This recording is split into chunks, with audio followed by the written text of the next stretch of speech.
Oh, hey, Grand Center Alliance Church. Pastor Chris here with another My 5 Cents.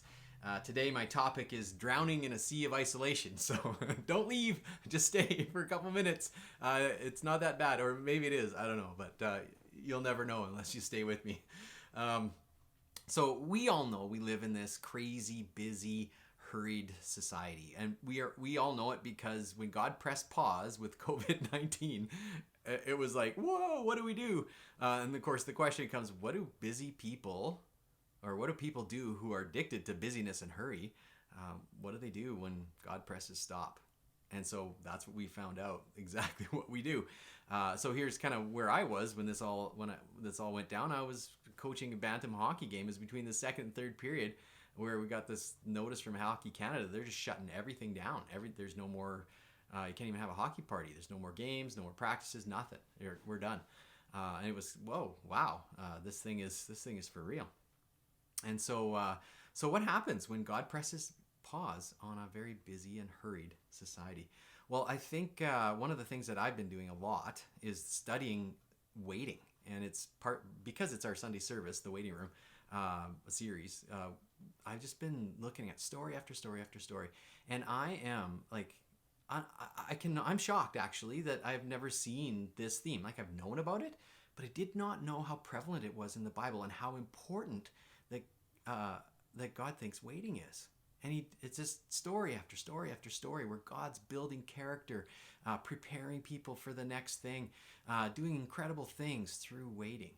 And so here's one of the lessons I just want to share with you, and it's related to this Sunday's theme. As waiting has a way of revealing what's in our hearts, and unfortunately, it's not often very good. This is how Jeremiah the prophet says it in Jeremiah 17, verse 9. The heart is deceitful above all things and desperately sick. Who can understand it? I mean, wow, that's kind of a downer when it comes to my heart. What? Wow, that's what's in my heart. And so here's the if waiting is bringing this up in my heart, like, wow, what do I do with this? In fact, maybe it's boredom. Boredom is what is bringing some of this stuff to the surface, and we just haven't stopped long enough in our culture to contemplate these things. In fact, usually busyness is the cover. We don't have time to think and to contemplate and to discover what's in our hearts, maybe even some negative things that are keeping us from God. So here's just one example, and I've been hearing it a lot because the extroverts are crying the blues at this point, going like, I'm done, I need people.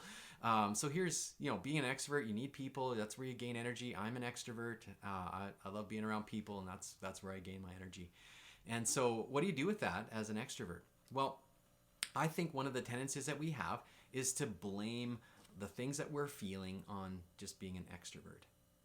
But I think that being still, spending some time with God, will actually reveal that there actually is some more stuff in there that isn't maybe as pretty as just needing people because you're an extrovert.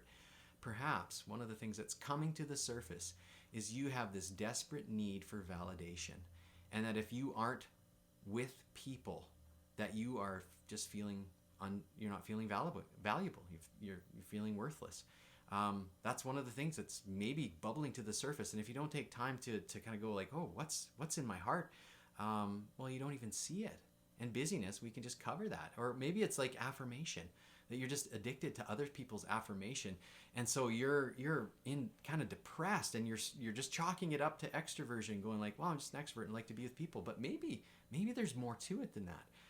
That's what I mean. Now, I'm not saying that those things are in your heart because you're an extrovert. That's not necessarily true. But what I am saying is that take this opportunity to figure out what is in my heart. What are the things that are driving me that aren't from God, that can actually build my relationship and build my intimacy with Jesus? Let's get those things to the surface and get them out of my heart. So that's just one of the thoughts I've been thinking about waiting. I think it's really important, and I'm starting to view that more and more. So thanks for joining me. I hope this has been beneficial for you.